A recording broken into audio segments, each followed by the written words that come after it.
Hi everyone, in front of me I've got a ULEFONE Armor X12 and let me share with you how to activate automatic system updates on this device.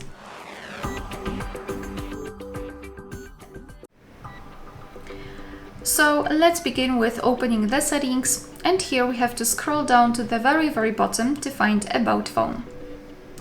Then let's go to the version and keep tapping on the build number until you'll see the information that you're into developer mode.